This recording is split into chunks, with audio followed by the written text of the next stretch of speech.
Good afternoon, friends. Welcome to another edition of Crime Time with DutyRon. I'm a retired New York City police detective, and if you like all things true crime related from the police detective's perspective, consider hitting the subscribe button and hit that notification bell so you'll get all things DutyRon when I go live or upload another video. Today, we're going to do something different. We're going to update you on multiple cases. We have Harmony Montgomery. We have Orrin and Orson West. That's Sincere and Classic from Bakersfield, California. We also have the updates for Thomas Valva. That is the little boy that was kept in the garage in Long Island, New York, frozen to death of hypothermia. His father and his step monster, step monster will be on trial shortly after the father's trial is over, but that's ongoing right now. And we're going to also talk to you about Michael and Angela Polina. So Harmony Montgomery, Orrin and Orson West, that's Sincere and Classic, Thomas Valva, and we'll touch just a little bit on Kylie Rodney and this 18-page Tox report.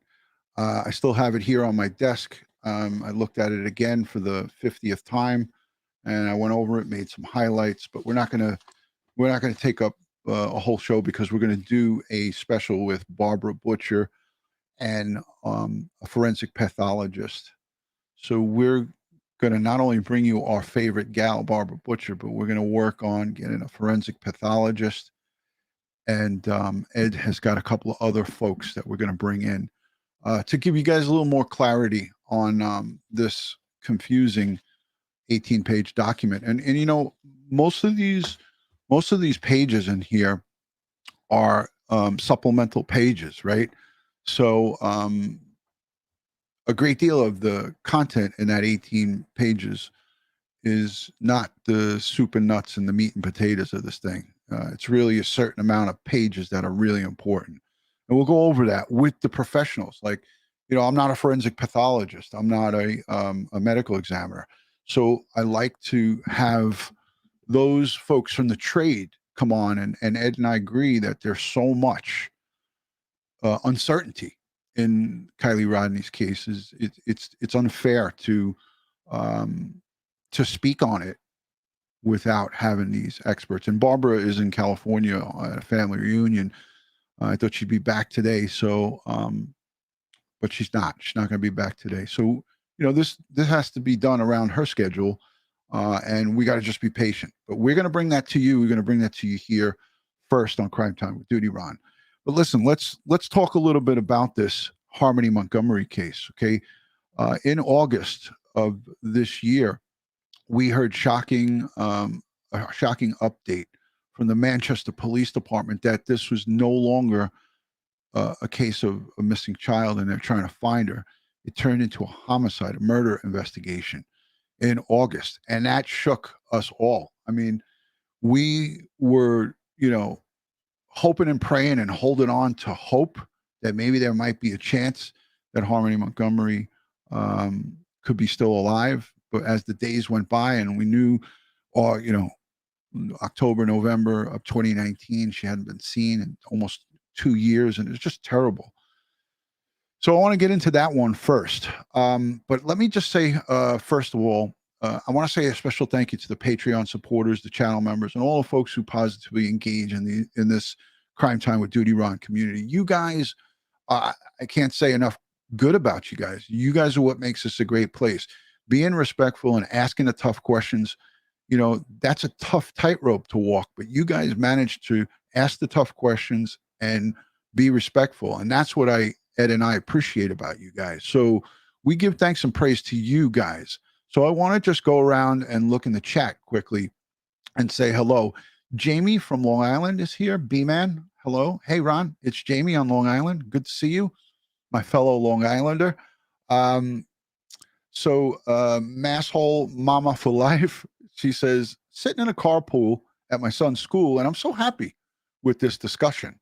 Excellent. Sherilyn Schofner was here. I don't know if I'm saying it right, Sherilyn. I hope I'm getting it close to right. Sherilyn was in the live chat before the live stream went. So thank you, Sherilyn, for being here. Ruth Ann Griffin is a fellow Long Islander, and Lieutenant Pete and Richella Pranzo, they're also fellow Long Islanders and a retired NYPD lieutenant. My brother retired in that rank. So thank you, Pete, for your service. Stace on the case is here from Texas. I'm going to just look at the chat because I don't get a chance to do this on some of our bigger live streams that we do. So I love to do this. I know, some people get annoyed by it, but I gotta say hello to everybody. Donna Barnes is here. Tara Ellis, Fred, hello from Illinois. Let's see who else made it. Chris is here. Thank you for joining. Jeanette, Stephanie, Dawn G. Hi, how are you? Sean B. I got a lot of last initials. Sana Elise Holt Johnson from my good old Norwegian friend. Thank you for joining. Princess Michelle is here. Thank you for being a part of Crime Time with DutyRon. So let's say let's dive into this. Okay, so Adam Montgomery and Kayla Montgomery, right? Perpetrator number one, Adam Montgomery, in my eyes, right? Not named, not charged with murder, charged with felony weapons possession. And that sounds familiar in a lot of these cases. When we hear the Dylan Rounds case, we hear prosecutors talking about over in Lucin that they have James Brenner on gun charges, right? It seems to be a common denominator with these perps. They commit these heinous crimes, and there's always guns and sometimes drugs involved. A lot of times money is involved. But it seems to be the common denominator. But, Adam Montgomery, the story starts on December 31st, right? December 31st, he was stopped by Manchester Police Department and was questioned about his daughter. And he was elusive. He was not cooperative. By a show of hands here in the chat, who remembers them talking about that with Harmony Montgomery, about the father being stopped in a car? He was living out of his car. And this was after the house, they were moved out of that house, and he was stopped in a car. But they released body cam footage, and I want to play that for you guys. Jess, good to see you. Thank you for joining. We're going to be quick with this one. So I'm going to do a rapid fire. This is not going to be a deep dive into these cases. So it's not going to be a deep dive into all of this stuff, but I'm just going to scathe around at some of the sticking points in these cases, and I got to get to all of these. So let me share the screen with you. I hope this works out well. Let's see if I can do this without fumbling. You know me, I fumble. All right. So this is body cam footage of Adam Montgomery. I think he was with Kayla in this one. As we know, his ex-girlfriend, I don't remember her name. If someone can refresh my memory, she died of an overdose. Another girlfriend of his died in an overdose in a hotel room. And everybody, I don't know about you guys, but everybody was like, I wonder if he had something to do with killing her, or one of his cronies had something to do with killing his girlfriend. But this is the body cam footage of the police stopping Adam and Montgomery. And I don't know if you guys have seen this. Let me know in the chat. Just say to me, I've seen this. If not, I'm going to play it anyways. It's a minute 53. So let's play this. What's your name, my man? What? Adam. This police body cam video obtained by News 9 Investigates was taken on December 31st, 2021. What's your name, my man? What? Adam.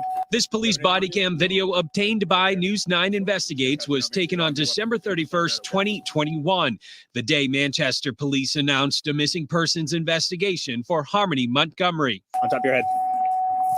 What's going on now? This was the first interaction between Adam Montgomery and Manchester police after officers located him sleeping in a car in Manchester's Wolf Park. In the video, officers asked Montgomery about his daughter's whereabouts. We just need to find out where she is. That's all I'm concerned about. You're not in any trouble right now that I know of. Okay. no warrants. Okay. So, where's your daughter so we can check on her to make sure that she's okay? Right now, I have nothing to say to you guys. But that's not what I'm just asking. So he just asked him, where is your daughter? We want to make sure that she's okay. And he says, right now, I have nothing to say to you guys.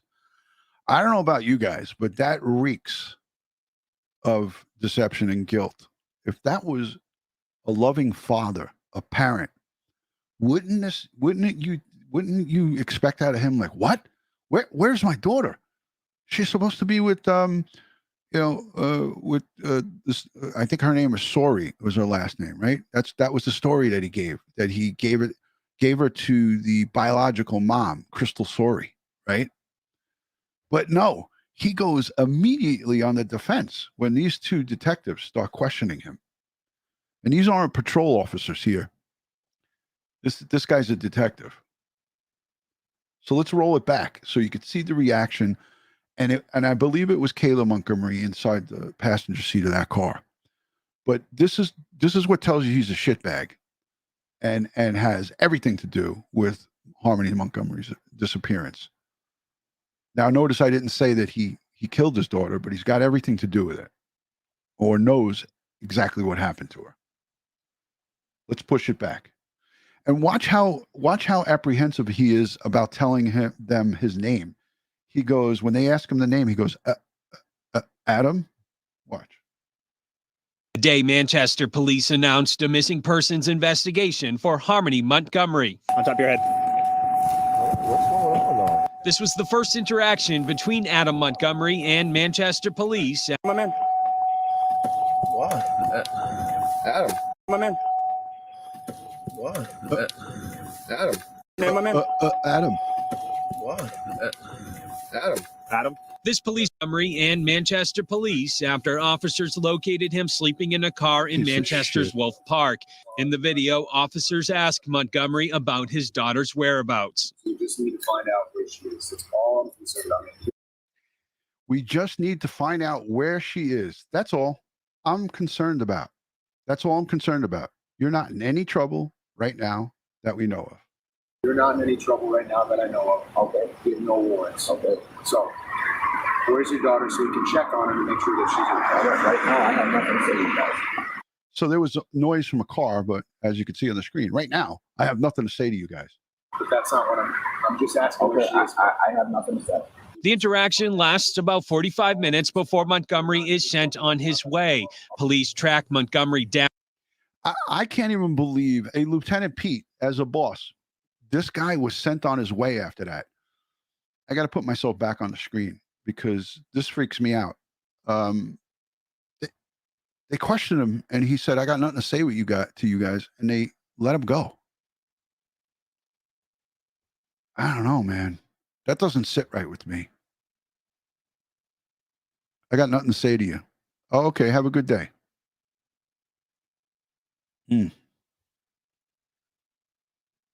Down again 45 minutes before I have nothing to say. the interaction lasts about 45 minutes before Montgomery is sent on his way. Police track Montgomery down again later that day, serving him with a court order to produce Harmony.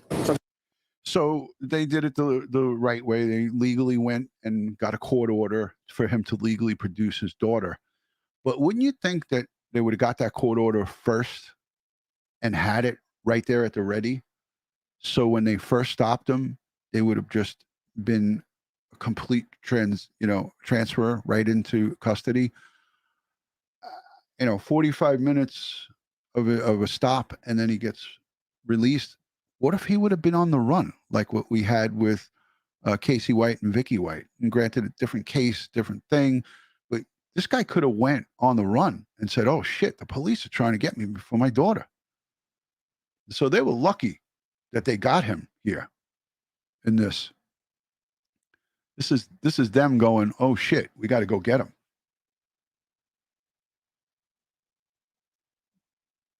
Just about 45 minutes before Montgomery is sent on his way. Police track Montgomery down again later that day, serving him with a court order to produce Harmony. Some detectives want to speak with you. Just being detained at this point. 5 days later, Montgomery is arrested on charges including second-degree assault.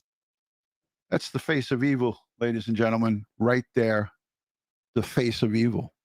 I mean, if you look at this guy, I mean, what a piece of garbage, man. A real winner. Boxing MMA coming in all the way from Ireland. Good to see you, Gary. Thanks for joining. He is arrested on charges including second-degree assault for allegedly abusing Harmony. During an interview with detectives, Montgomery is asked several times about his daughter. This isn't going to go anywhere. Like, this isn't going to stop. So, I know it's not. So either get on the bus now or get run over. Well, I got nothing else to say. His attorneys were fighting because his attorneys, his defense attorneys, ladies and gentlemen, listen, I love Joe Murray and I love all the criminal defense attorneys that are out there. They're there to protect our constitutional rights. Let me just put that out there before I say what I'm going to say right now. But his attorney was arguing that they questioned too much because he said multiple times, I've got nothing to say.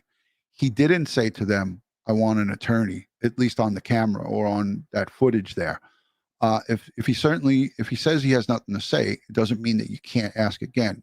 If he says, I want an attorney, then you got to stop questioning. You can't continue to question. So I don't know the particulars on this one, but the bottom line is his attorneys are trying to they want the speedy trial. They want that footage, that body cam footage that you see there, and the questioning to be taken out and withdrawn. Mar R, good to see you. Thank you for joining. Boxing MMA. There's Gary, my good friend. Teresa B, Lorna McKenzie, Dawn Marie, all of the DutyRon families here. My great Italian friend, Melissa S. He definitely looks guilty, but it hasn't been proven yet. Yeah, it's got to be proven beyond a reasonable doubt. Good to see you, Melissa. Thanks for joining. Anthony, that's how I say it. That's how the Italians say it. Anthony, what they call him, Tony. Hey, Tony, listen, Tony. What's going on? How the f are you? Great to see you, Tone. Thanks for joining, man. All right, let's play the rest of this, and then we got to move on. Like, this is His daughter abusing Harmony. During an interview with detectives, Montgomery is asked several times about his daughter. This isn't going to go anywhere. Like, this isn't going to stop. So I know it's not. So either get on the bus now or get run over. Well, I got nothing else to say. And so Montgomery's lawyers argue that he repeatedly told police he did not want to speak with them, but detectives continued to question him, essentially violating his rights. Prosecutors have said that any statements Montgomery gave were done so voluntarily. A judge, by the way, has not decided if these recordings will be used in court. All right. So basically what he said right there, and I'm going to push it back. Basically what he said is the police are saying, because they probably have that full video there, that recording that we saw is just a snippet, ladies and gentlemen. They had him in the box. That's the box, right? When you're in that room, that's the box.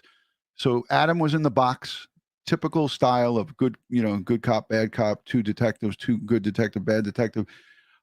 He was being interviewed and interrogated there preliminarily. So that's a typical setup that you'll see, but essentially this tells me that he did not request an attorney.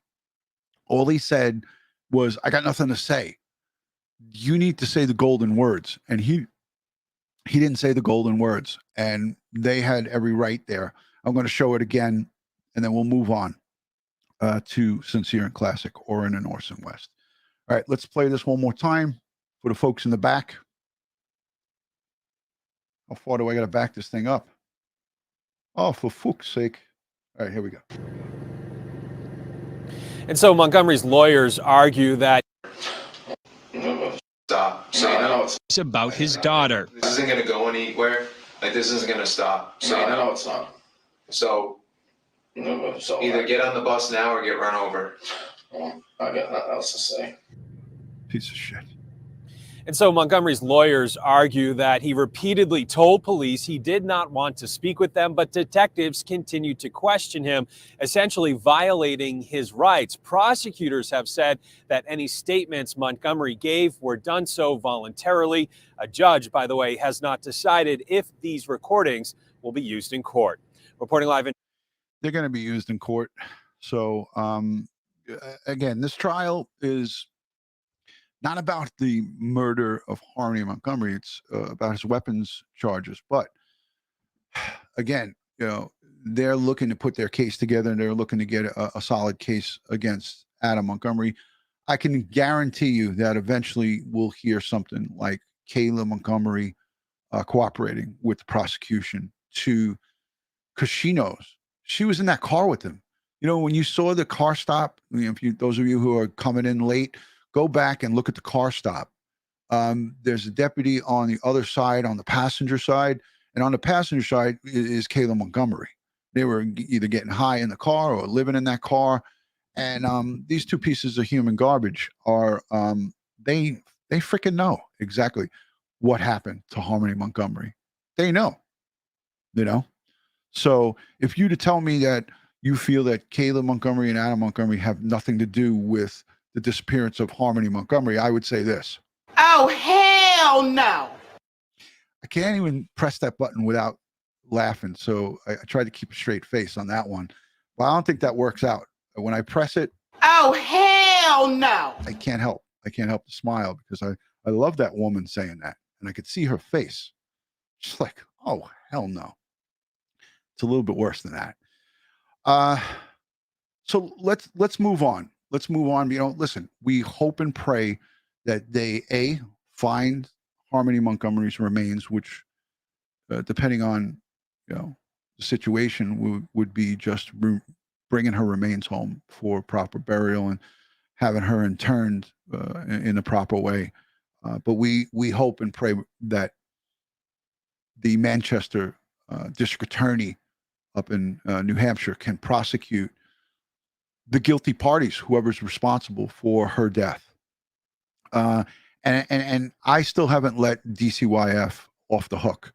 Those caseworkers, and we're going to hear a very similar ringing. Our ears are going to ring because we're going to hear the same thing that happened in Thomas Valva, the 7-year-old that was frozen to death by his own father, a former New York City police transit police officer, Michael Valva, who put his son in a garage with 19-degree temperatures outside on a January evening in 2020, right before COVID-19 struck the United States.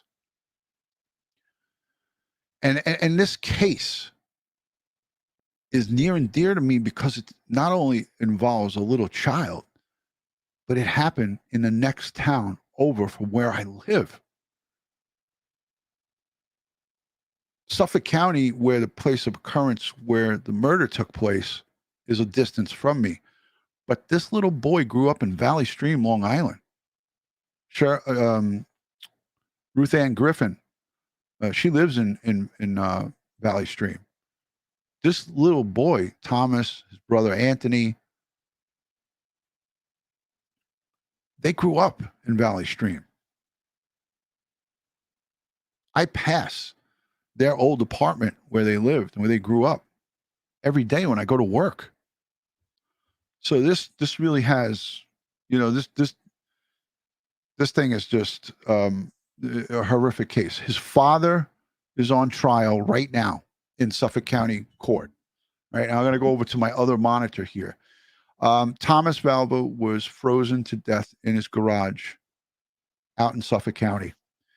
The teachers at his school, CPS, the police department in Nassau and Suffolk County, the family court system, everyone who had come into contact with little Thomas Valva failed him.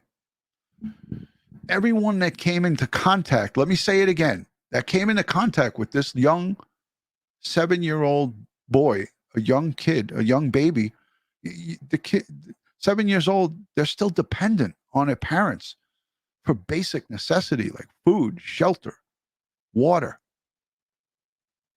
And they starved this kid to death as well. They tortured him mentally, physically, emotionally, and according to his mother, sexually.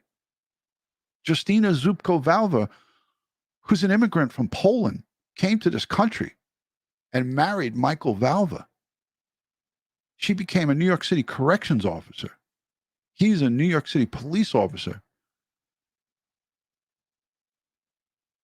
And these people killed this boy who's autistic, high-functioning autistic, and his brother Anthony. The two of them faced grueling conditions for not 1 year, 2 years. They spent 2 winters in the garage, living in a garage. Unfucking real, man. This is the one and only case that I've spoken about on YouTube where you can see me break down and cry. This case made me cry while I was live. When his father was arrested 10 days after committing this heinous act, he put a GoFundMe up immediately after to get money and for himself. He said, it's to bury my son. People forget about that. By show of hands here, who remembers Michael Valva, the father, who was still employed by the New York City Police Department at that time, put a GoFundMe up on Facebook for fundage for his son's funeral, and he kept that money. Don't get me started. Oh my God. I'm going to play 3 videos, 3 small clips from Newsday, Long Island. Let me cue them up. Hold on a second. Oh, man. Hey, Joe Murray, good to see you, brother. There's Joe.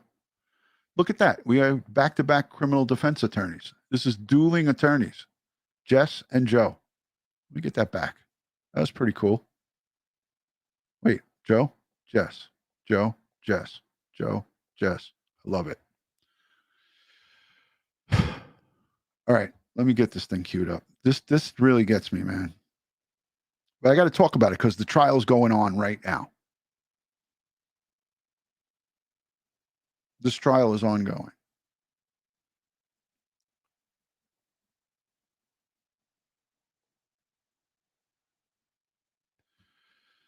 Let me know if you can hear the sound good. If not, I'll turn it up.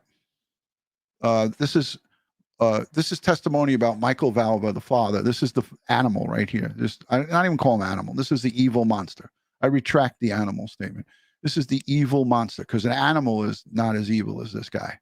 And this is his attorney, criminal defense attorney, Michael Loturka. I think Loturka is his name. Let's take a listen.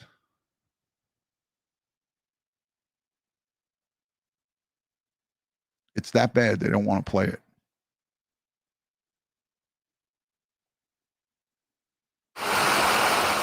A white towel with a red stain on it, a pull-up diaper, a camera, and a boy's winter jacket described as very dirty. Those found in the garage at 11 Bittersweet Lane in Santa Mauritius, the Valva home, on January 17th, 2020, according to the testimony of a Suffolk County police officer in the crime scene unit.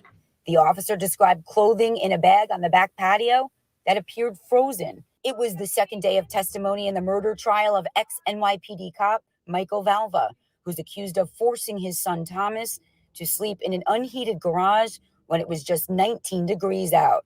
In earlier testimony, a nursing assistant said that Thomas was ice cold at the hospital. She described trying to take Thomas's temperature 2 or 3 times, but said he was too cold to get a reading.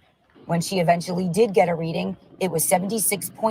I just want to stop it there because there's 2 retired NYPD personnel carrying this casket. This guy right here in the back is my friend Jimmy Robb. And this is McDonald. He's a retired sergeant. His first name is Brian. These 2 guys, they do this for a living, but they're carrying the casket of Tommy Valva. And I talked to both of them at the funeral home because I went there, and these guys were angry as hell. And we looked at our careers in the NYPD, and we know that there's good and bad in everything. And Michael Valva, Thomas Valva's father, was a New York City police officer in the Transit Bureau, but he was a monster. And Angela Polina, equally as monsterish. two pieces of human garbage. 1 degrees. The jury also heard from he was too cold to get a reading. When she eventually did get a reading, it was 76.1 degrees. The jury also heard from an EMT who responded to the Valva home. He said when he saw Thomas, he thought he was deceased, that he was gray, blue, purple, with a large bruise on his forehead. That EMT testified that at the hospital, Michael Valva was extremely calm and at one point said, quote, "I've been through more stressful situations." The nursing assistant testified that Valva remained pretty much expressionless the few times she looked at him in the hospital. Everybody knows that people react differently to different circumstances. Sometimes people react emotionally, sometimes people clam up, some people just are in shock. So the value of that evidence, to me, is irrelevant. That's a defense attorney for Michael Valva. Again, he's got a job to do. And, you know, people are asking Joe Murray here in the chat if he would represent Michael Valva. I don't think that's a fair question, but it is a question, you know. I think criminal defense attorneys have a job to do. And somebody has to do it. It's a dirty job, but someone's got to do it. That's how I would say and respond to that. Here's another piece. I have to play these in rapid fire concession. This is his elementary school, Thomas Valva's elementary school teachers, the principal, the folks who had to see him every day. Their testimony in this trial. I think it's important that you guys hear this. So let me put this full screen and let's go to it. This is tough. This is tough to listen to. PSEG Long Island is proud to support local small business. I too have to listen to commercials. Thank you, Newsday Long Island. Uh-oh. What happened? Okay, let's skip it. Valva's elementary school principal, Edward Schneier, testified that school employee Thomas and Anthony Valva's elementary school principal, Edward Schneier, testified that school employees felt like they weren't getting the results they wanted to see from CPS. So he and other members of staff decided as a team to, quote, flood the CPS hotline with calls. Michael Valva and Angela Paulina are standing. Pay attention to that statement there. They decided as the principal and teachers to flood CPS with calls. Here's the CPS component of failure. You have his school and the executives in that school flooding the system with calls. And every call to CPS in the system was marked. How do you think it was marked? Unfounded. Despicable. Thomas and Anthony Valva's elementary school principal, Edward Schneier, testified that school employees felt like they weren't getting the results they wanted to see from CPS. So he and other members of staff decided as a team to, quote, flood the CPS hotline with calls. Michael Valva and Angela Paulina are standing trial separately, each charged with murder in the death of Michael Valva's 8-year-old son, Thomas. The principal testified that when Thomas and Anthony started in the East Murchis School District in 2017, he said they were happy, healthy, and clean. But then he described how things changed. His, quote, very serious concerns included when the boys started wearing pull-ups to school, which he described as a huge surprise because they were previously potty trained. He said Thomas came to school with bruises, was cold, and would always have his jacket on. He described Anthony's significant weight loss and how he directed teachers to monitor the food coming in the boys' lunchboxes. The principal described the frustration of school staffers who kept contacting CPS, which led to the group decision to flood CPS with calls. Defense attorney John Laturco questioned why the prosecution isn't calling CPS caseworkers as witnesses. Here's one time that I kind of agree with the defense attorney. And he's doing this for the advantage of his client, obviously, right? Joe, correct me if I'm wrong. But he's got a freaking point. I got to put myself on so you guys can see my face because I'm freaking pissed right now. He's got a point. Why doesn't the prosecution call in CPS? The motherfuckers who failed this kid. Why aren't the prosecution calling in CPS? Are they protecting them? I don't know. But those assholes should have been brought in and faced to explain why. Sorry, I'm yelling, guys. Explain why. Explain to me why. That school administrators, the principal, the teachers, the nurse, the social workers, the psychologist, you're going to hear about the psychologist. Why the fuck did you not do anything for this poor kid? Excuse my language. Ugh.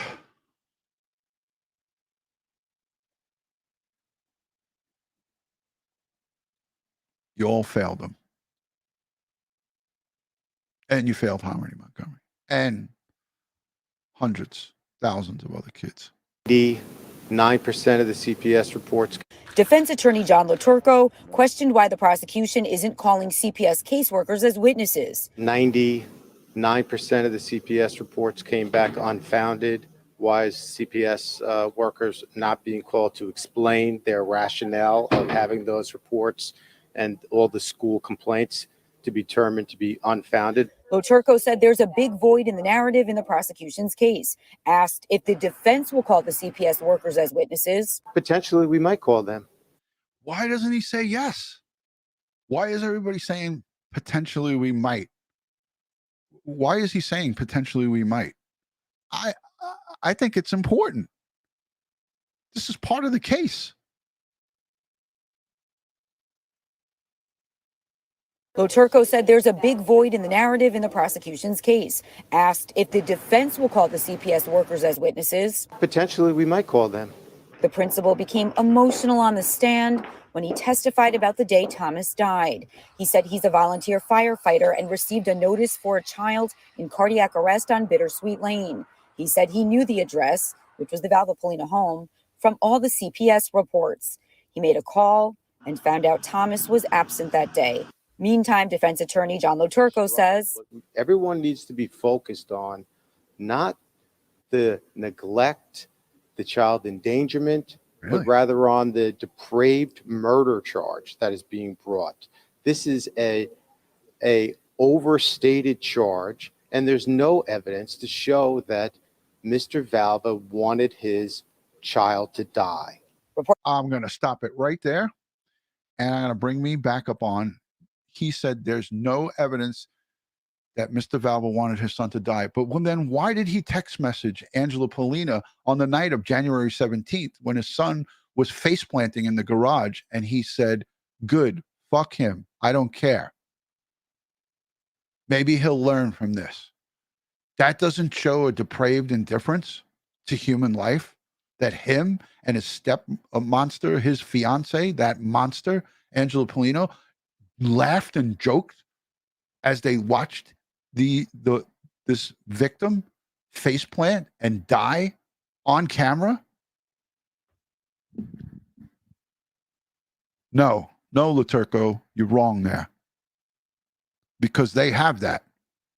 I'll let you just listen to the audio. I don't want to show them. This is a overstated charge, and there's no evidence to show that Mr. Valva wanted his child to die. Reporting from Oh, God. Let me cue up the next one. Let me know what you think in the chat, and let me know what you think down below, more importantly, in the comment section. Comment and question. Send comments and questions to both me and Ed about Harmony Montgomery, little baby Thomas Valva, who we're talking about here, and Sincere and Classic, Orrin and Orson West, because we're getting to that next. Here's the Valva's school psychologist, Thomas Valva's school psychologist and CPS worker. He and the brother slept in. This is the embedded CPS worker, I believe. Let's listen to this. Let's get the clarification on this, because it says Valva trial, East Moriches elementary school psychologist testifies that Thomas said to her that he was sleeping in the garage. Hold on, let me cue it up. This Newsday sucks. School psychologist Renee Emmon testified that in a May 2019 meeting with Thomas Valva and a CPS investigator, Thomas said he and his brother Anthony sleep in the garage because they have accidents, that they go to the bathroom over the hill, and he said he had to hose himself off outside. Clearly frustrated with CPS, Emmon testified, quote, "He said it to the person who should be able to do something about it." Emmon said the CPS worker told her it's not possible to fit a mattress in the garage. CPS, Emmon testified, quote, "He said it to the person who should be able to do something about it." Emmon said the CPS worker told her it's not possible to fit a mattress in the garage. Okay, how is it not possible to fit a mattress in a 2-car garage? These boards up on that you're seeing, that's a 2-car garage. How is a CPS worker going to say that it's not possible to fit a mattress in that garage? I don't care if it's cluttered with shit and cluttered with stuff. You know, we all use our garages as a storage place, right? We don't use our unheated garages in the Northeast to house our children. We don't use our garages in the Northeast or anywhere for that matter to house our children. There's no heat. There's no running water. There's no nothing. It's just sheetrock walls. There's no insulation. There's nothing.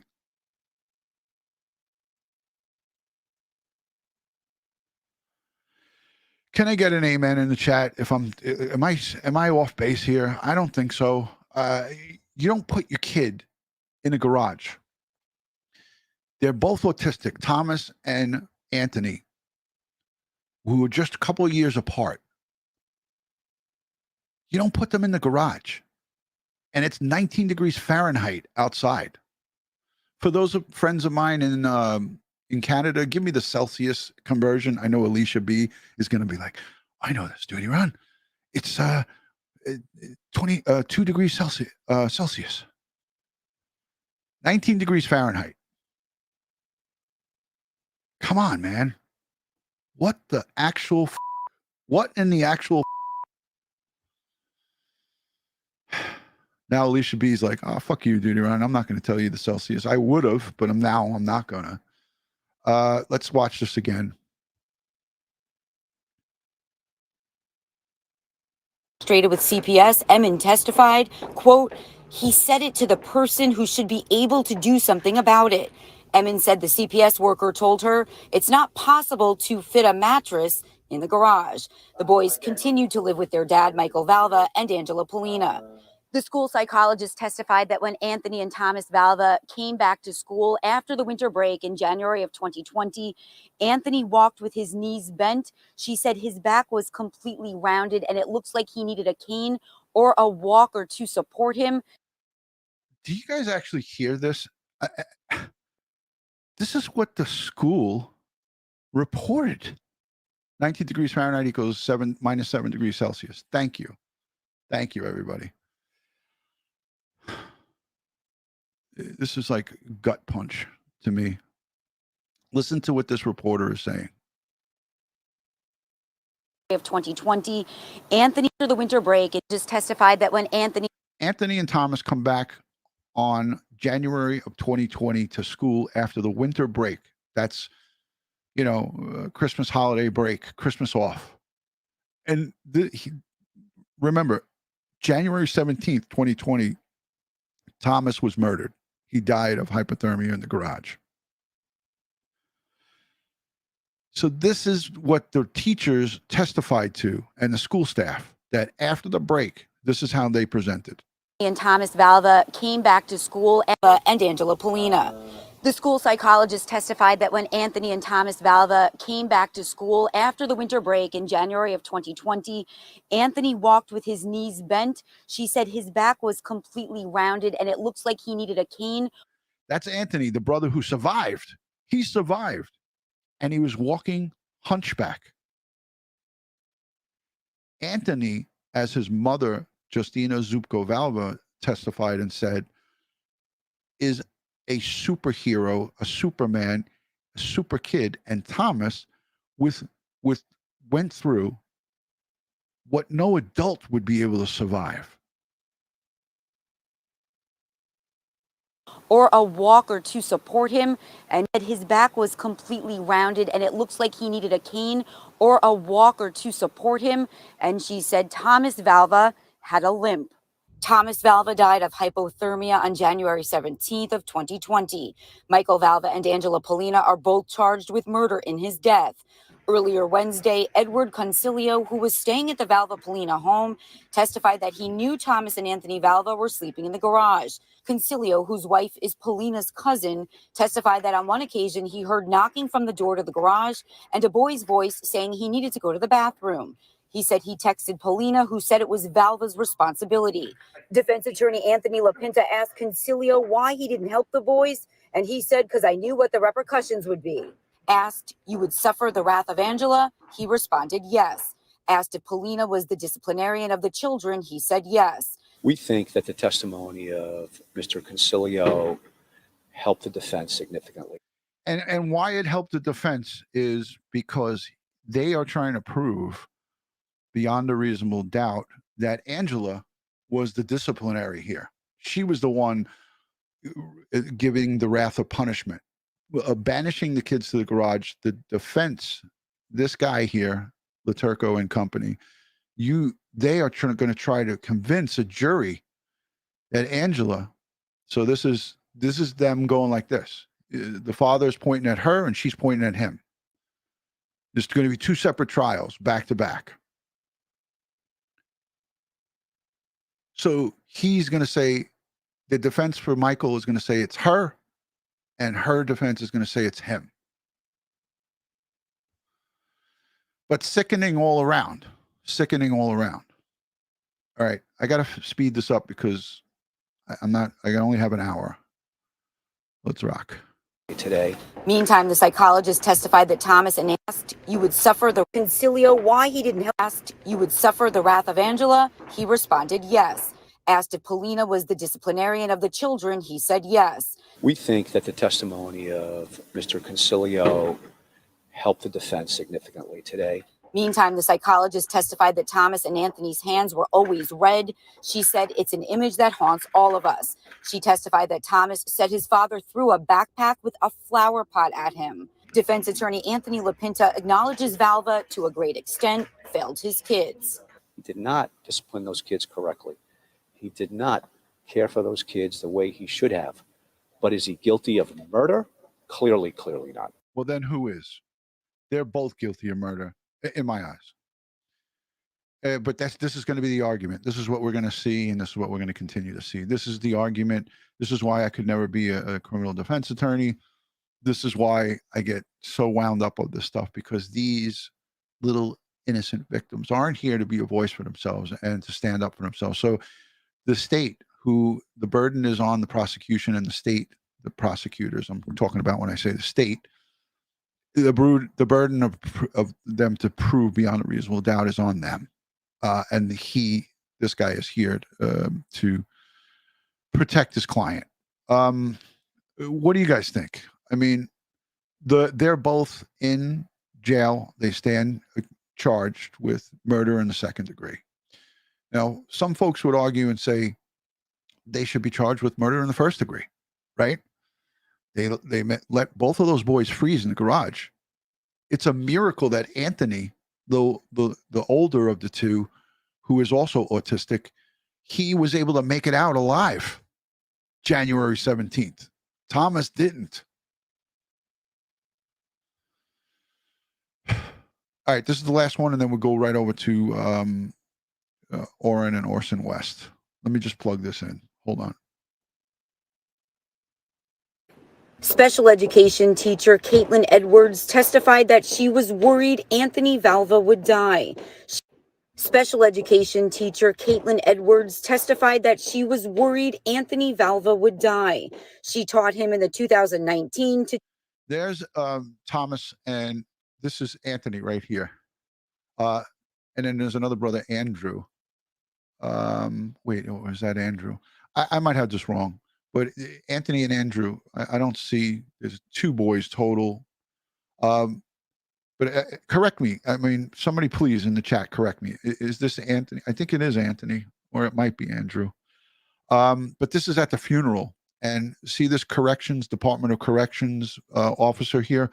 That's one of her coworkers, or one of the people from her job, the New York City Corrections Department.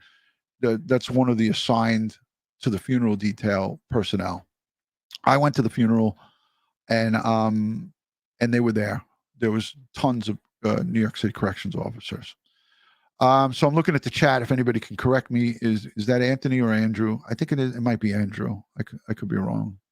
It's Anthony. Okay. All right. Thank you, Lakendra. Thank you.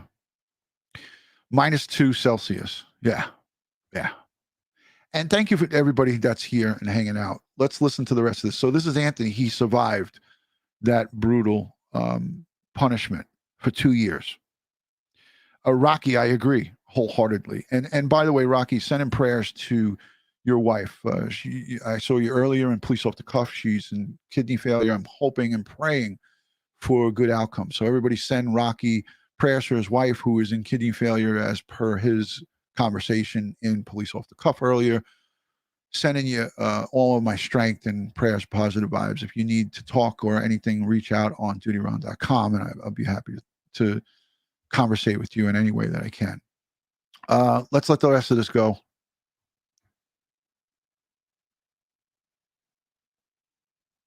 Anthony Valva would die. She taught him in the 2019 to 2020 school year. Anthony's brother, Thomas Valva, died on January 17, 2020. Michael Valva, Thomas's father, and Angela Polina are charged in the 8-year-old's death. Edwards testified about an email exchange with the father in January of 2020. She said she had written to him because Anthony was falling asleep in class. His cheeks were red, and he was eating off the gym floor under the bleachers. In the email, which is evidence in the trial, under the bleachers. So that's I guess Andrew in her arms here. He was not subject to any of the harsh conditions. And this is Anthony, Andrew, the 2 surviving brothers, and this is her mom, the biological mother, Justyna Zubko-Valva. She's a Polish immigrant, but a wonderful, wonderful woman. I met her in person quite a few times, and we've sent donations over to her and the boys, courtesy of all of you at Crime Time with DutyRon. So thank you to everybody who, at that time in 2020, contributed to Thomas Valva and what we do here on Crime Time with DutyRon.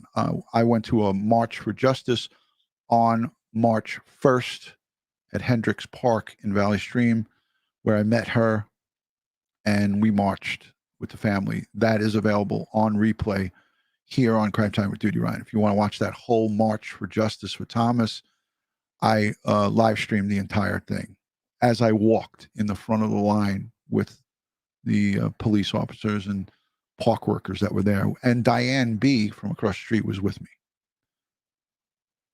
In the email, which is evidence, she said she had written to him because Anthony was falling asleep in class. His cheeks were red, and he was eating off the gym floor under the bleachers. In the email, which is evidence in the trial, she asked for him to send an extra snack for Anthony and wrote that Anthony was struggling to get back into the routine.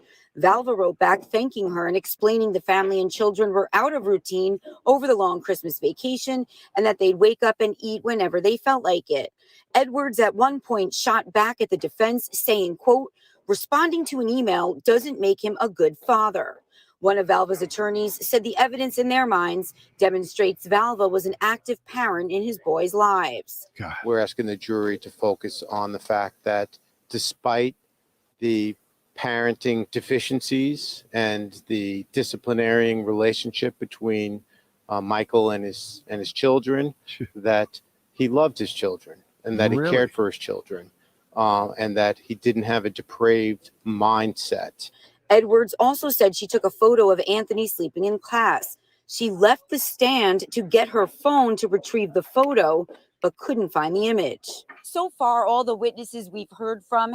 Since this report came out, I read an update that she did find the image. She just couldn't find it quickly. There was so many images on her phone that she did finally find it and give it to the court. Have been witnesses for the prosecution. Once they wrap up, the defense says they plan on calling multiple witnesses. So I'm following this closely on Newsday.tv, Newsday.com. You know, cases like this, and people asked in the chat, why didn't Justyna Zubko-Valva have her kids, have custody? Because Michael Valva, a New York City police officer at the time, and Angela Polina were able to go with all of this shit going on, with all of this that you just heard, the reports from CPS, there was over 33 reports given to CPS, and they made them all unfounded. All of these reports going on, they were able to convince a family court judge that Justyna was not a fit mother and that she could not care for these kids because she didn't have money. She was not wealthy. She did not have a ton of money to pay for the apartment in Valley Stream and so forth. But she got a job. She became a New York City corrections officer. She was working, but they were able to convince the family court that, well, Michael wholeheartedly, I don't think Angela had much, to do with the convincing part, but he was able to convince a family court judge to take custody away from her in 2017. And they bought the father's story, and it's all documented. And she came into court each time with zip drives of evidence and stuff that I played. Go and look. I'll put cards for Thomas Valva down in these boxes here along the video. Go and watch my coverage of this. It's despicable what happened and the failures and how family court, CPS, social workers, family court, the advocates for these boys, they all discounted. The police were called out for wellness checks, Nassau and Suffolk counties. And we heard the county executive, Stephen Ballone, who I met while I was in Aruba way before this case happened. I met him just 1 year while I was vacationing in Aruba and seemed like a nice guy. He said, we're going to do a top to bottom review of all people who came in contact with Thomas and Anthony. And we're going to get to the bottom of this. It's 2022. We're coming to the end of 2022. There's no answers. They didn't get to the bottom of anything. Nothing. Let me just see if I can pull up the walk. Hold on a second.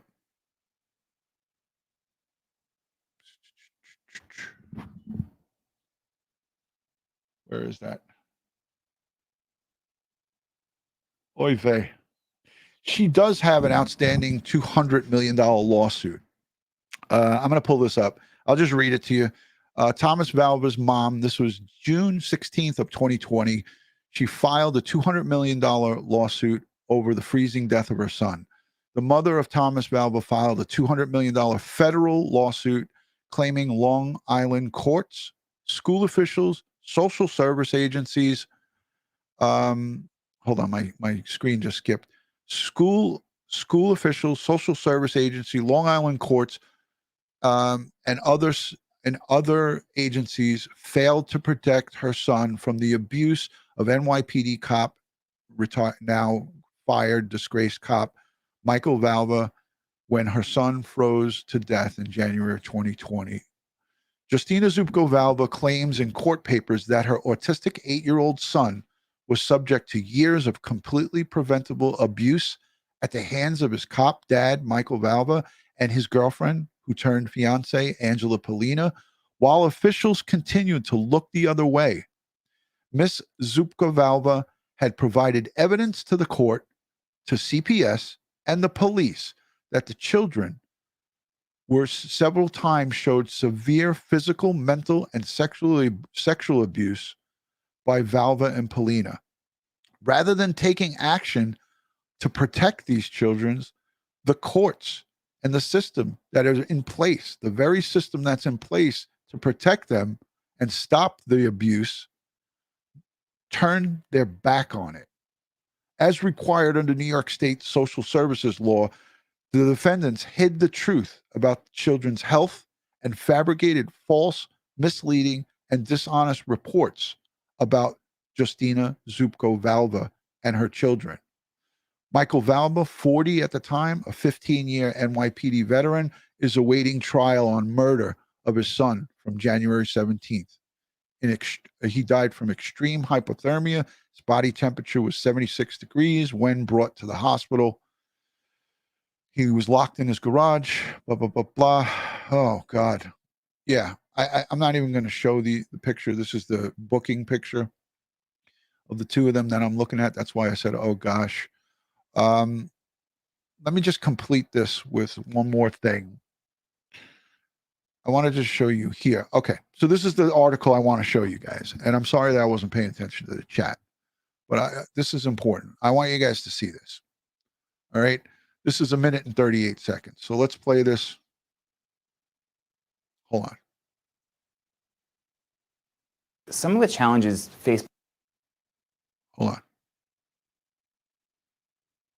There could be many there. You know, they're coming into a environment where there could have been, it's very emotional, you know, both sides maybe want custody, both sides are arguing. And the police have one job, that is to ensure public safety, ensure everyone's safe, ensure no one's in imminent danger. The police don't have the authority to remove a child from the home, right? They have authority to protect children. They have authority to arrest an offender.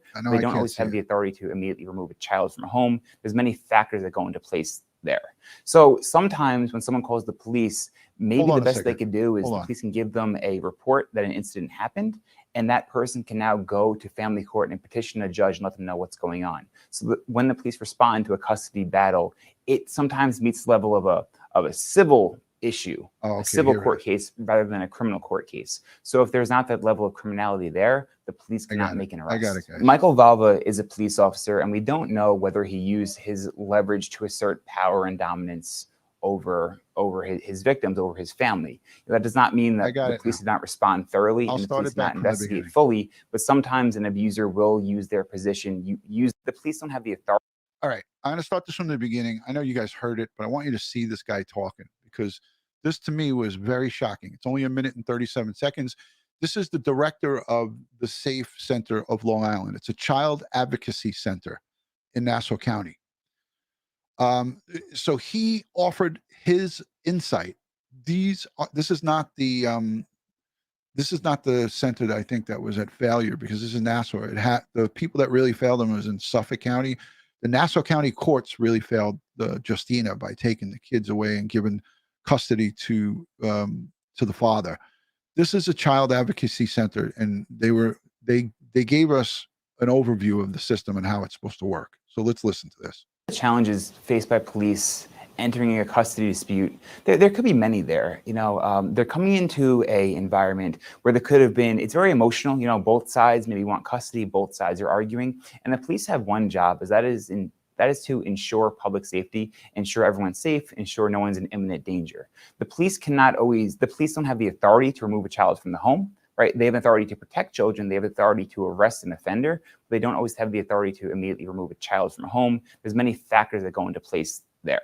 So sometimes when someone calls the police, maybe the best they could do is the police can give them a report that an incident happened, and that person can now go to family court and petition a judge and let them know what's going on. So that when the police respond to a custody battle, it sometimes meets the level of a civil issue, a civil court case rather than a criminal court case. So if there's not that level of criminality there, the police cannot make an arrest. Michael Valva is a police officer, and we don't know whether he used his leverage to assert power and dominance over his victims, over his family. That does not mean that the police did not respond thoroughly and the police did not investigate fully, but sometimes an abuser will use their position, use their leverage as whatever title they have, whether it's someone in authority, whether it's a CEO, whether it's a police officer, to say no one's going to believe you. But that does not mean that's always going to be the response. So many times those in positions of power do use their titles to hide behind if they are abusers. But then again, in Nassau County, every single case, every alleged case is thoroughly investigated. It does not matter what that person's. All right, so let me be clear. The cases were not they were not recorded in Nassau County for the most part that I know of. But if this in fact was reported, and I believe it was to the Suffolk County Police, there was a health and welfare check that was done. We heard the police commissioner at the time. She said that she was going to do a thorough review. Nothing of these reviews were ever done. All right, we're going to be following this closely. I want to see this right to the end and see Michael Valva guilty verdict, charged with murder, second degree of Thomas Valva, of his son. So we're going to see that through. Let's move on. The Sincere and Classic, our boys from California City. You know, this case is another one that's near and dear to my heart. I covered this with you all extensively. You know, we were on this case from the very, very beginning. And when they were reported missing by their parents, their adoptive parents, Jacqueline and Trezell West, I knew right away from the get-go that there was something up with this. Something smelled funny. Something smelled wrong when we're talking about Orrin and Orson West, Sincere and Classic. Their stories didn't match up. She was in wrapping Christmas gifts. You remember that whole thing? We were inside wrapping Christmas gifts. We figured, let's let the boys go out. Keep them close. I'm throwing wood. This is Trezell saying, I'm throwing wood. Jacqueline's inside wrapping Christmas gifts. They made it like it was some kind of, beautiful Christmas atmosphere for the boys. And we come to find out that those boys never were there. They never even made it to California City. I'm sorry that I'm looking away. I'm trying to find the folder because I somehow lost it. I had it up on my desktop and now it is no longer here. But yeah, so Orrin and Orson West, Sincere and Classic, reported missing by their family, by their adoptive family, the ones that are supposed to love them. And it was a farce. They made up this bullshit story that all of a sudden they got out of the back gate and they disappeared into the night, which we know never happened. We know that never happened because the Bakersfield Police Department, who took the case over, was able to find out and figure out whether it was through forensics, whether it was from computer, text messaging, online.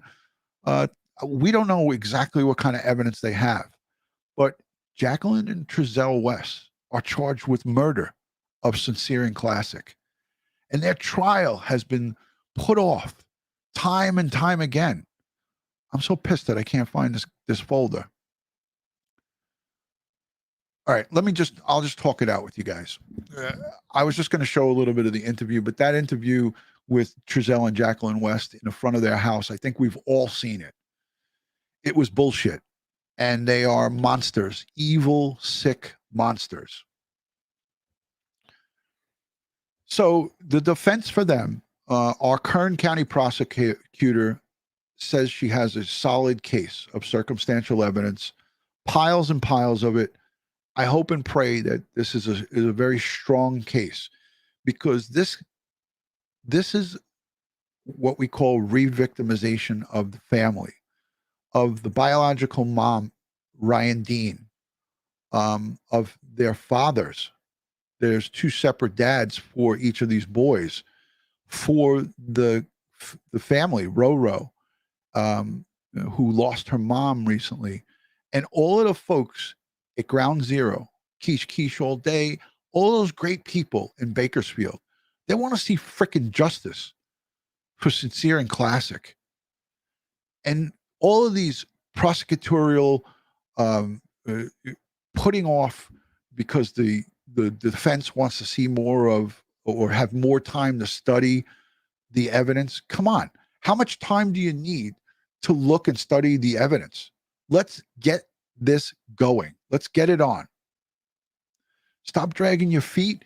And the trial was supposed to start numerous times in the course of 2022, and it got put off. COVID, all this bullshit that they're talking about. But just guess what? It's now been bumped to January 30th of 2023. The start of the trial is bumped to January 30th, 2023. Now, I know that there's some folks that might watch this replay and might maybe correct me on some of my stuff, but I had like a whole folder of presentation and I can't freaking find it. I must have deleted it or not deleted it. I must have somehow put it somewhere else where I can't find it on my computer. But correct me if I'm wrong on this, but as far as I know, the last reading that I had was that they're going to be starting it January 30th, because that's my son's birthday, and that's how it's sticking out in my mind. Slim Hoffa, I think. Thank you for being here, by the way. I think you know, right? Am I right on January 30th of 2023? And I'm almost certain that it's because the defense wants more time to review the discovery. Am I correct on that? Slim, if you can, just let me know if I'm right. Correct. Okay, cool. So this is, again, a case where the system let these boys down. The Kern County Adoptive Agency, I think it's the there's a Kern County Coalition. These folks should have never had 4 adopted children or foster/adoptive. I think they had 2 children of their own biologically, and they had 4. So a total of 6 kids. Trezell West has no documented income. She doesn't work. How are you supposed to have 6 kids when you don't work? Now, I know the system in California, they pay you each kid. It's like almost like adoption for money. It's almost like a business there. And I think it's like that in some other states as well. But if that's the system that's in place, you need to have to be able to check in on these kids. You need to be able to know what happened after they got full adoptive rights to the kids. There has to be a checks and balances. These kids were not old enough to fend for themselves. You know? It's bullshit, man. You know, October is Domestic Violence Awareness Month, right? We need to be speaking about domestic violence. This is child abuse. What happened to Sincere and Classic, which we don't know how they met their maker, how they met their demise, what these vicious, sick monsters did to them. The same thing with Harmony Montgomery. We could add Summer Wells to that list. Who here is following the Summer Wells case? It's something has to give, because these children are our future. And without checks and balances, without the people who are responsible to make sure that these kids are safe. Now, there's the argument of, well, it's up to their parents. No, if you are in the system, foster care, adoptive, there has to be some type of checks and balances for that. If somebody calls CPS and you're just a family that has children, like Harmony Montgomery, like Thomas Valva, and there's people screaming from the rooftops, something's wrong. I haven't seen them. I haven't heard from them. Don't wait. Don't wait. Go and check on them. Suffolk police came to the Valva home on a welfare check, health and welfare check, and they weren't there. And then they went to the neighbor's house, and the neighbor said they're in the city today. Do you know that Suffolk County never went back and checked again on those kids? This is before Thomas was killed. So I know that for a fact. Listen, I'm on a rant here. I apologize, guys.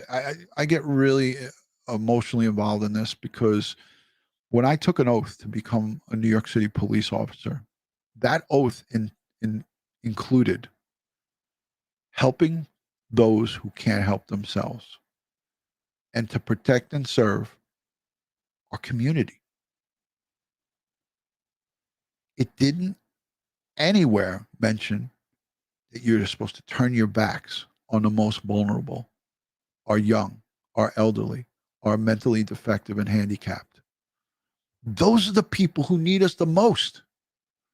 Those are the people who I paid the most attention to. I used to go at the end of my shift and go back into the projects where I worked occasionally and check on an elderly person. I knew I had my gun with me, and I used to patrol there. So this was my zone. This was my area that I policed. I would go back, and people, guys and girls that I work with, would be like, "You're out of your fucking mind," and I'm like, "No, I'm not."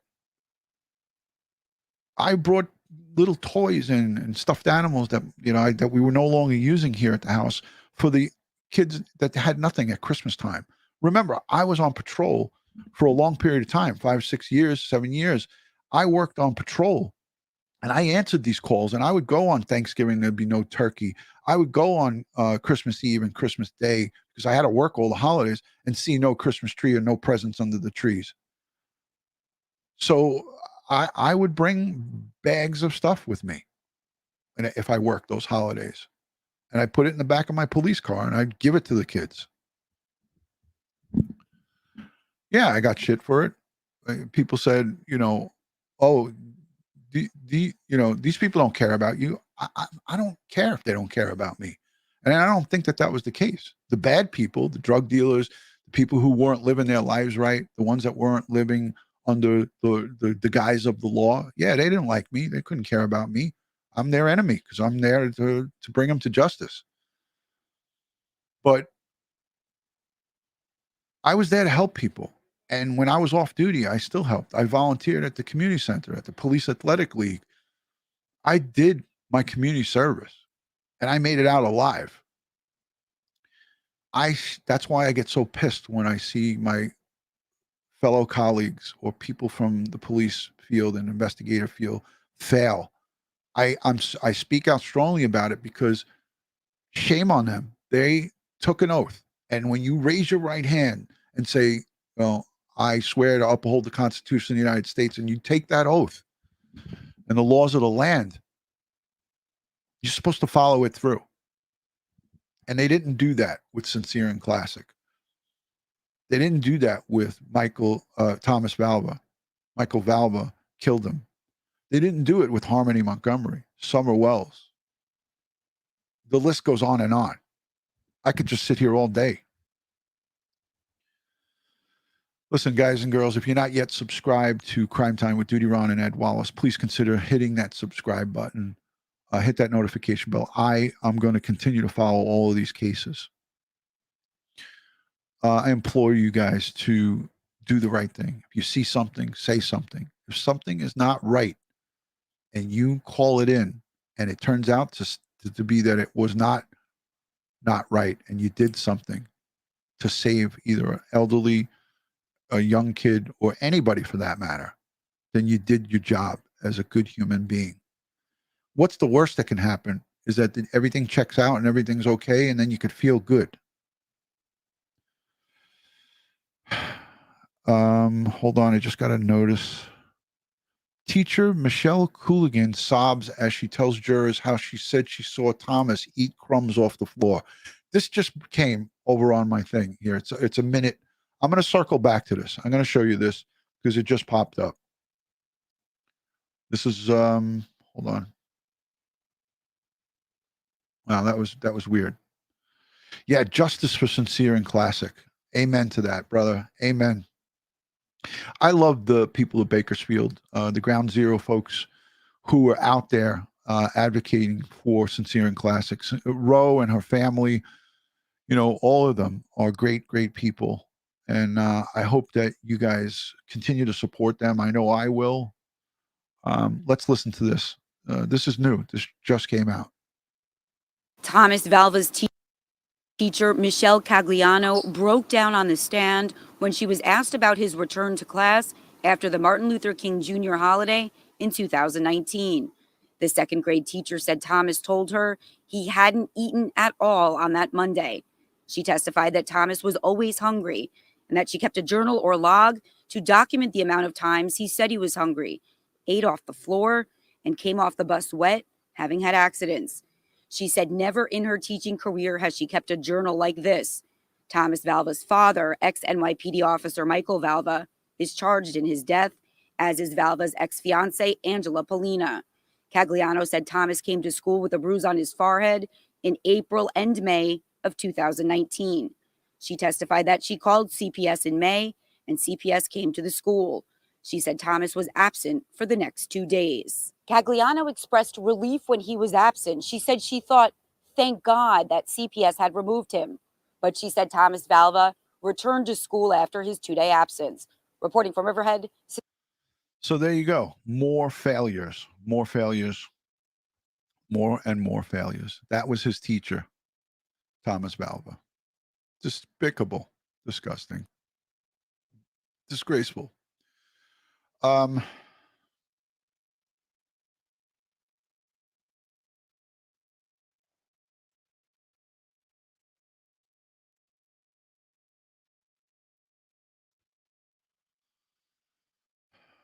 on a second.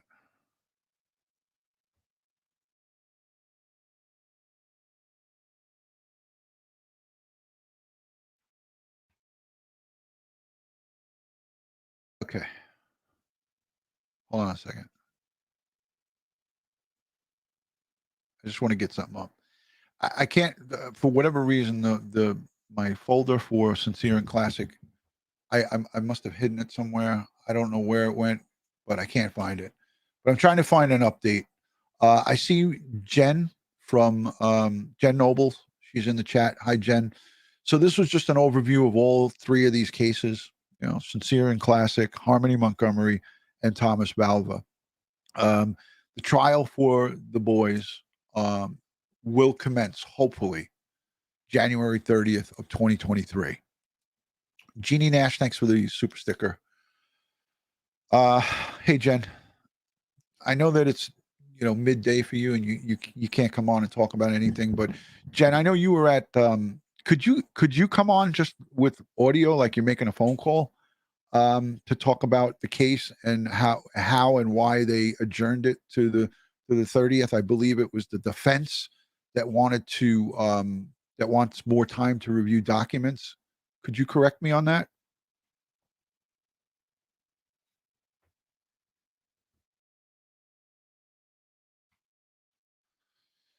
Just going to see if she answers me. And hello to everybody joining. Thank you for joining. Appreciate it.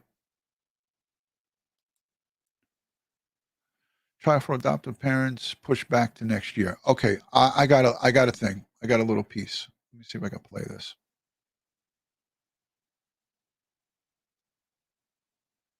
Come on.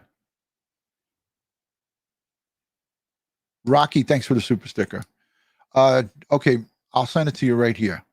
Hold on. So here, I'll just put it in the chat. Just grab it and come up. Or do you want me to send it to your phone? Jen, if you could just copy and paste that and put it in the chat. YLC Pony, thank you for the $20 super sticker. Thank you for the number one. All right, let me hold on. I have a little clip here I'll play. This is from KGET. Where are the boys? Trial for adoptive parents postponed. Let's get this up. Let's get this up. Hold on.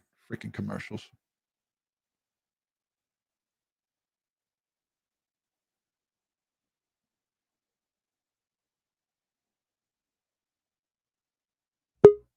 Okay, Jen's here. Awesome. Let me play this little clip because it's short. And then we'll put her on. Trezell West charged. We are back now with your 17 Court Watch tonight. The trial of Jacqueline and Trezell West, charged with the murder in the deaths of two adopted boys whose disappearance sparked a massive search in Kern County, was postponed today and pushed back to early next year. The West trial was set to begin. There's the face of evil. He's hiding behind his defense attorney right there. But there is a Trezell West, the face of evil. Monster. And later this month, it has now been scheduled. I don't even like to give him airtime, and I'm glad that that white arrow is pointing at his ear because he's a piece of shit. But he's definitely garbage. This is the face of evil, ladies and gents. To start on January 30th. This after defense counsel said they were still receiving evidence in the case, including thousands of pages of documents on information retrieved. And that's Jacqueline West there as well. a second face of evil. From cell phones and computers, and that they need more time to prepare. Prosecutors allege 4-year-old Orrin and 3-year-old Orson West were killed about 3 months before the West reported them missing on December 21st of 2020. The boys' bodies have still not been found. And that's the sad part, is that the boys' bodies have not been found. We want to bring the boys home. We want them found. Jen, as soon as you give me the thumbs up, I'm going to add you on for a quick update. All right, she's in business. She's in business attire, and she gave me the immediate thumbs up with authority. How you doing, Jen? How you doing? Good. So I'm trying to update everybody. I did, 3 cases: Harmony Montgomery, the boys, and little Thomas Valva. I appreciate you coming on. I know that you are following this closely. You made some appearances. Did you go into the courtroom? Can you tell us what's happening with this case? I did go in the courtroom, and I sat there I didn't see about the first hour of it because I wasn't aware that I could actually go in there. So I went in there and sat down next to Keisha and Roe and Angel Lee and a few others, and just listened. They had, I've never been in a courtroom before like that, and with criminals coming in there. So I was a little intimidated with all that. It was a little bit weird seeing all these orange jumpsuits and stuff like that some may have seen before, but that was my first experience with that. And then they called break, and when we went back, from break, they were already in there, like being, talked to and stuff like that, and the attorneys were talking. So, yeah, and then they postponed everything until January of 2023. Did they say to you, did they say out loud what the reasoning was for the postponement? Did the defense come out and say we need time to review documents? So I walked in and it was a few minutes late, and we actually didn't think we thought they were going to be last, and there was like 13 more to go before they got to them. When all of a sudden they were just up there. So I walked in and I didn't hear some of the, things that they had gone over. We missed a little bit, but Keisha was in there the whole time. And what I did hear them say is he mentioned something to do with DNA evidence or DNA discovery or something like that. And then they had like several documents that the attorney Hennessy said that he needed to still review and go over, and they needed more time. Right. And something to do with forensics, tech, basically stuff like that. So and then it's probably common sense that they wanted more time to look at all of the evidence that they had, but they've had all these months. I mean, they've been incarcerated for so long. Hey, Jen, before we go any further, I just want to say thank you to Susan King. She said, DutyRon and Ed, great work. You have my thanks. Susan King, thank you for that super chat. And everybody here thanks you. Wild Z Pony sent in a super sticker. I think I thanked her for that. And Doodlebug Lori, I love that name. Thank you, Doodlebug. Hey, for everybody that's here, we give thanks and praise because these boys, you got to get that, Jen? No. So these boys, sincere and classic, but the news is reporting as, they're reporting them as Orrin and Orson West. But sincere and classic, these boys are like our babies. They're the babies of not just the nation, of the world. There's people all over the world that are following this case. And Jen, you know better than I do how many people are following. Yeah. Hundreds of thousands, I would say. Yeah. So I'm gonna just say this to you. For me, I'm never gonna stop talking about this. I'm not gonna be talking about it when there's nothing to talk about. But I want to keep their names out there, just like all the rest of these cases. I want people to know that these monsters that are responsible for their demise, they need to be brought to justice. There needs to be a guilty verdict in Kern County, or there's going to be hell to pay. I mean, these two, I don't care, what their defense says. There's going to be a defense for this. Somehow they're going to come up with a plan, and we're all going to have to stomach it. But at the end of the day, we have two little babies, 2 little boys that are missing. They don't just vanish off the face of the earth. Something happened to them, and we want to know what happened. That's right. Yeah. Absolutely. And I can't thank you enough for always covering, when there is something to talk about, and sometimes even when maybe there isn't, there's maybe something for review. Cause I've learned in the last few months, just going back and kind of looking at things from day one and just reviewing things and actions and even different YouTube channels and watching different videos and how they piece it, together and pick it apart. It actually can seriously like open up your mindset and you start thinking it into a different, perspective. Yeah, you have to think outside the box in these cases because, Yeah. when there's so many unanswered questions, there's so many unknowns. Like we do not know what happened to them. We don't even know how did they die. I don't even like to say it, but how did they die? We want to know that. I want to know what they did to these boys, and I want them to pay the price for it. But more importantly, I want one of them to confess to where they are so they can be brought home and laid to rest properly. And then we could start that process of grieving and healing. But until then, it's really difficult to do it. So, Yeah. anyways, I know you're working, and I know you probably got to go. I thank you. I know that, we don't talk a lot lately, but I still love and respect you and everything that you've done and you continue to do. Anything that I can ever do for you or anybody, Ro, Keish, the whole crew there, you guys are in my hearts all the time. I'm always thinking about you guys. So Same back to you. We're always thinking about you. We talk about you. So yeah, thank you. definitely like our big brother. Yeah. Well, I'm only doing my part. Everybody has to do their part. You do what you do unbelievably with respect and grace and dignity. You are like, I can't wait one day to eventually give you a big hug and meet you, because you and your husband and your family and all the people out there that are involved in this are all good people. So, we'll one of these days it's going to happen. I'll tell you that right now. Yeah. Well, maybe it'll be into January of 2023. There you go. All right, Jen. Thank you for coming on. I appreciate it. Thanks for having me. Talk to you All guys right. later. See you soon. Bye. There she goes. Jen Nobles. I love her. All right, guys. Hour and a half. This is starting to become a habit. I'm sorry about that. Ed Wallace is here. Hey, Ed. What's going on? Ditto, Ron. Yeah, man. This took longer than I thought. I spent a lot of time with, each one of these. But, again, this trial is so important. And come January, Ed and I are going to be following this closely.